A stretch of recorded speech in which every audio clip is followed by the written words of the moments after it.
मैं राजेश पांडे, आप देख रहे हैं श्री नारद मीडिया का यूट्यूब चैनल। आज हम, जैसा कि आप जानते हैं कि इन दिनों मुंशी प्रेमचंद जी की 138वीं जयंती मनाई जा रही है। इस विषय पर विस्तार से बात करने के लिए हमारे साथ जेडी इस्लामिया कॉलेज के हिंदी विभाग के प्रख्यात प्रोफेसर डॉक्टर अशोक प्रियंवत जी साथ में हैं। हम उनसे मुंशी प्रेमचंद जी के जीवन, उनके उपन्यास, उनकी कृति के बारे में जानेंगे। लेकिन सबसे पहले डॉक्टर साहब, धनपत राय से मुंशी प्रेमचंद बनने की कहानी पर आप एक नजर डालें। धन्यवाद राजेश जी। मुंशी प्रेमचंद की 138वीं जयंती पर आपने ये कार्यक्रम आयोजित किया है। सर्वप्रथम मैं आभारी हूँ कि आपने हमें आमंत्रित किया। हिंदी साहित्य के इतिहास में, खासतौर पर गद्य साहित्य के इतिहास में, वैश्विक स्तर पर कहीं कोई रचना दिखती है तो प्रेमचंद की। और प्रेमचंद ने जब अपनी लेखनी आरंभ की थी तो उर्दू में लिखा करते थे। उनकी पहली कृति सोजे वतन है, जिस पर अंग्रेजों ने सर्वप्रथम प्रतिबंध लगाया था। क्योंकि अंग्रेजी सत्ता के खिलाफ पूरे देश में जो एक बेचैनी और अकुलाहट पैदा हो गई थी, उस बेचैनी को व्यक्त किया था अपने साहित्य में, अपनी पुस्तक में मुंशी प्रेमचंद ने। तब वे मुंशी प्रेमचंद नहीं थे, तब वे अपने पूर्व नाम से ही पहचाने जाने जाते थे। 1909 के बाद से उनकी पहचान बदलनी शुरू होती है और उन्होंने महसूस किया कि उर्दू में लिखकर हम देश के जनमानस के व्यापक झलक को पकड़ नहीं सकेंगे। आम लोगों में अगर संदेश देना है, संवाद स्थापित करना है, तो उसके लिए हिंदी ही माध्यम बनाई जा सकती है। और तब उन्होंने हिंदी में लिखना शुरू किया।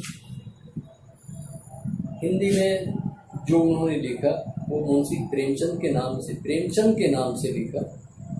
मुंशी तो उनके एक खानदानी पेशेगत विशेषता के कारण जुड़ जाती है।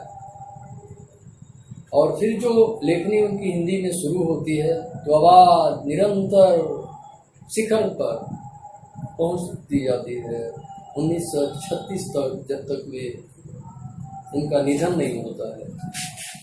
इस बीच देश जो लड़ाई लड़ रहा था, उस लड़ाई को भी वे बड़े बर्बरिक की दृष्टि से देख रहे थे। बर्बरिक की दृष्टि इस अर्थ में कि एक साहित्यकार सीधा भागीदार न होते हुए भी पूरी घटनाक्रम को बहुत करीब से परखता है, निहारता है, अपनी प्रतिक्रिया करता है और लोगों के बीच जाता है। प्रेमचंद जो महसूस कर रहे थे, जो सामाजिक आंदोलन, जो सामाजिक चुनौतियां, जो सामाजिक कुरीतियां, विकृतियां समाज में व्याप्त थी, उसके विरुद्ध एक बड़ा आंदोलन का सूत्रपात हो चुका था। और कहीं न कहीं जब आगे चलकर, खासतौर पर 20 और 30 के दशक में गांधी जी ने सामाजिक कुरीतियों के खिलाफ जो आंदोलन शुरू किया, प्रेमचंद साथ साथ चलते हैं। शराबबंदी, वेश्यावृत्ति, दहेज, छुआछूत, अछूत, ये सारी समस्याएं प्रेमचंद की समस्याएं हैं। साहित्य में काफी मुखर होकर उभरती हैं। वही अभिव्यक्ति तो गांधी की भी है, जो राजनीति में उभरती है। तो दोनों साथ साथ चलते हैं, पैरेलल चलते हैं, दोनों एक दूसरे के पूरक हैं, कहीं भी विरोधाभास नहीं है। हाँ, अंतिम दशक में विरोधाभास उभरता है और ये विरोधाभास वैचारिक है। कहीं न कहीं प्रेमचंद अपने अंतिम दिनों में इस सिस्टम से, इस व्यवस्था से, उस आंदोलन से भी निराश दिख रहे हैं। गोदान का लेखक जब प्रगतिशील लेखक संघ की स्थापना में भागीदार बनता है, तो उस समय जो एक वैश्विक तूफान उठा था रूस क्रांति के बाद, उस क्रांति का प्रभाव उनकी रचनाओं में हम साफ साफ देख सकते हैं। भारत के साहित्यकार भी उससे प्रभावित देख सकते हैं, और यही परिवर्तन, यही वैचारिक जो बदलाव है वह उनको वैश्विक स्तर पर स्थापित भी करता है। जी 1937 में उनका देहांत हो जाता है और आज ये 2018 है, लेकिन इतने काल में भी प्रेमचंद साल दर साल लगातार प्रासंगिक हैं, और हमें लगता है कि हिंदी साहित्य का कोई भी ऐसा पुरोधा उनके जैसा जन जन तक नहीं पहुंच पाया है। आखिर प्रेमचंद में ऐसा क्या था कि वो इतने ज्यादा प्रासंगिक हैं और उन्होंने समाज की प्रत्येक पहलू को छुआ है और उसको अपनी साहित्य में कलमबद्ध किया है? तो आखिर ऐसा प्रेमचंद में क्या था? देखिए, साहित्य समकालीन परिस्थितियों का आईना होता है, दर्पण होता है। हम उस काल की विशेषताओं को देख सकते हैं उस युग के साहित्य में। कुछ कृतियां कालजयी होती हैं। कालजयी इस अर्थ में होती हैं कि जब तक देश, दुनिया और समाज उन चुनौतियों से जूझ रहा होता है, और ये चुनौतियां जब तक समाप्त नहीं हो गई होती हैं, तब तक वह साहित्य अपनी प्रासंगिकता कायम रखता है। हमें याद है कि जॉर्ज ग्रियर्सन ने रामचरितमानस के बारे में कहा था कि इस देश में गौतम बुद्ध ने जो क्रांति पैदा की, उसके बाद रामचरितमानस ने वह लोकप्रियता हासिल की। और उस कड़ी में मैं आपके वक्तव्यों से सहमत होते हुए प्रेमचंद को जोड़ता हूँ, जो आधुनिक काल में गोस्वामी तुलसीदास के बाद हिंदी के सबसे पॉपुलर और कालजयी रचना देने वाले लेखक हैं। और उन्होंने जो ऊंचाइयां हासिल की, वो ऊंचाइयां आज भी उसी मुकाम पर। कारण उसका ये है कि वैश्विक चुनौतियां अपनी जगह हैं, देश की चुनौतियां अपनी जगह हैं, भाषा की सहजता, सरलता अपनी जगह है। उस समय देश की में एक ऐसा जद्दोजहद भी चल रहा था हिंदी को लेकर। किस हिंदी को हम स्वीकार करें? हिंदी की कई शैलियां देश में अलग अलग काल क्षेत्रों में चल रही थी। एक पग वर्ग था जो तत्सम प्रधान शब्दों से परिनिष्ठित हिंदी को हिंदी मानता था। प्रेमचंद ने उसे नकार दी। उन्होंने उस भाषा को अपनाया, उन शब्दावलियों को अपने लेखन में जगह दी जो आम जनता उपयोग करती थी। यह उनकी सबसे बड़ी विशिष्टता रही कि वह साहित्य लोगों के लिए लिखा गया और लोगों की समझ में आने लायक। इसके लिए बीच में किसी व्याख्याकार की जरूरत नहीं थी। हर साहित्य को एक व्याख्याकार लोगों के बीच लेकर जाता है, लेकिन प्रेमचंद के साहित्य में किसी बीच वाले की जरूरत नहीं है। सीधे संवाद करती हैं उनकी रचनाएं, उनकी कहानियां लोगों की जुबान पर होती हैं। एक एक घटना जीवन में आपने एक कहानी पढ़ ली तो वो कहानी आपके स्मरण में जीवन पर्यंत रहेगी, क्योंकि वह उसकी समस्याएं, उसके संवाद हर क्षण आपसे टकराते रहेंगे और आपको उन परिस्थितियों की याद दिलाते रहेंगे। अगर अछूतों पर लिखा उन्होंने, तो क्या आज देश में जो संकट है, जो उभार है, जो समस्या खड़ी है, वो आज मुक्त कहाँ है देश? 21वीं सदी के दहलीज पर खड़े देश में भी अगर इस सामाजिक व्यवस्था आज भी बदल नहीं पाई है, तो चुनौतियां तो उसी तरह बरकरार हैं। उनकी साहित्यिक विधा पर हम बात करें तो उन्होंने दो चीजों में काफी ज्यादा लिखा है और इससे हिंदी साहित्य काफी समृद्ध हुआ है। पहला उपन्यास, दूसरा कहानी। कहानियों का संग्रह मानसरोवर के 8 खंडों में है और जो उनका उपन्यास है, कहा जाता है कि उपन्यास, पूरा भारतीय उपन्यास 3 भाग में बटा है, एक प्रेमचंद से पहले, एक प्रेमचंद का काल और एक प्रेमचंद के बाद। तो जो वो सेवा सदन लिखते हैं और सेवा सदन 1918 से में प्रकाशित होता है और फिर 1936 में आके गोदान प्रकाशित होता है। ये जो यात्रा है उनकी, जो साहित्यिक यात्रा है, उसमें सेवा सदन से गोदान तक की यात्रा को आप, उनकी साहित्यिक यात्रा को कैसे देखते हैं? साथ ही जो उनकी कहानी है, बूढ़ी काकी, बड़े भाई साहब, अलगोजा, उसकी रात, बड़ी मार्मिक कहानी है। वो अंदर तक प्रत्येक वर्ग को चूट करती है, कचूटती है, वहां तक ले जाती है। इस विधा पर थोड़ी प्रकाश डालें आप। देखिए, सेवा सदन जो उनकी रचना है वह आदर्श से प्रेरित है। उस समय जो सुधार आंदोलन चल रहे थे, एक युवा मानस, एक युवा मन, एक युवा साहित्यकार यह महसूस करता है कि एक आदर्श समाज को कैसा होना चाहिए और उससे सारे चरित्र वही आचरण प्रस्तुत करते हैं उसमें। तो ये लेखक की कल्पनाशीलता हो सकती है, उसकी भविष्य की उम्मीदें हो सकती हैं कि हम एक ऐसे देश और समाज का निर्माण करें जिसमें ऐसे पात्रों का विकास हो।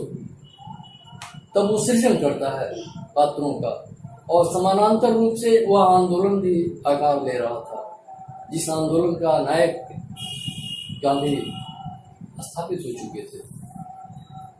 दोनों में एक समानता है। धीरे धीरे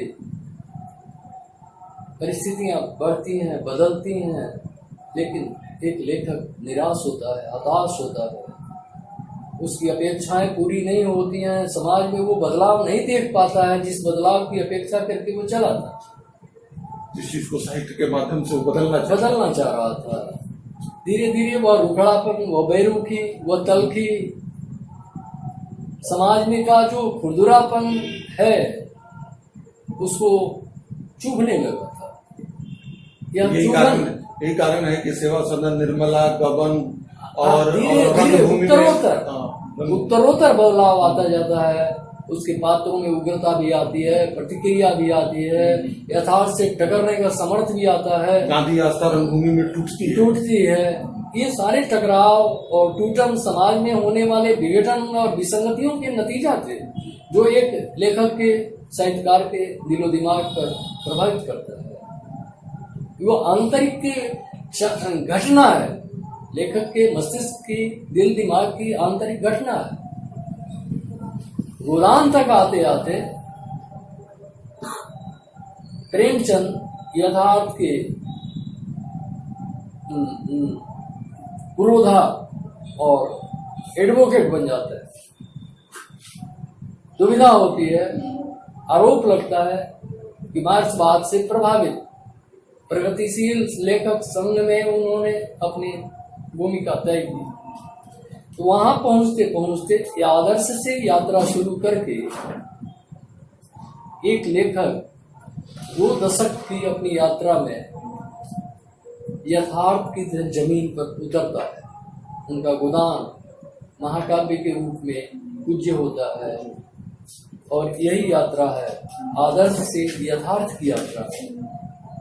समाज में होने वाली विसंगतियों से निराश हताश लेखक कभी उग्र प्रतिक्रिया करता है, कभी विद्रोह करता है, कभी आह्वान करता है शोषितों, गरीबों, मजलूमों को आओ, यह व्यवस्था पूंजीवाद के खिलाफ खड़ा होने का वक्त है।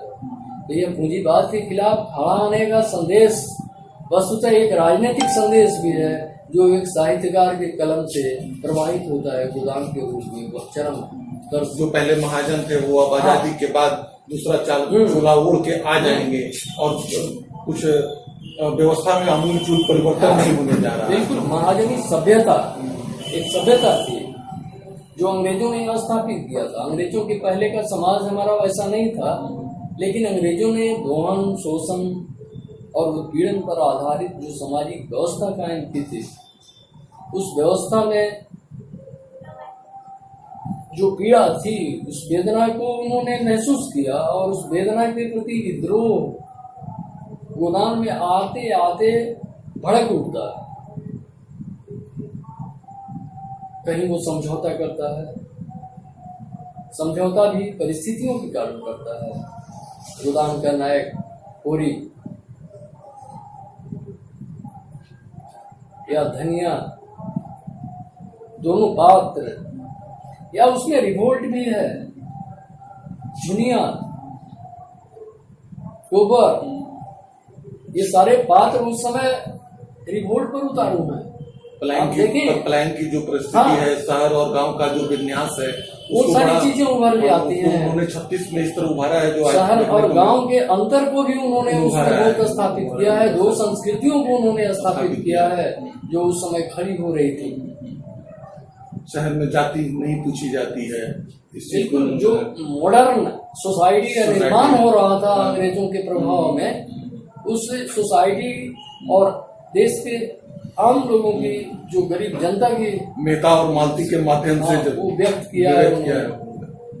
और पूंजीपति कैसे उनको अपने प्रभाव में लेकर काम करता है, अधिकारी हो, पूंजीपति हो, ये सब लोगों का जो रैकेट है, उस रैकेट का पर्दाफाश गोदान में होता है, जो आज भी प्रासंगिक है।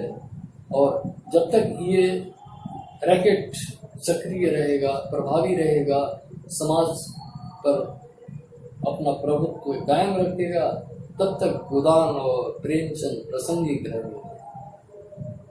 वो कालजयी है।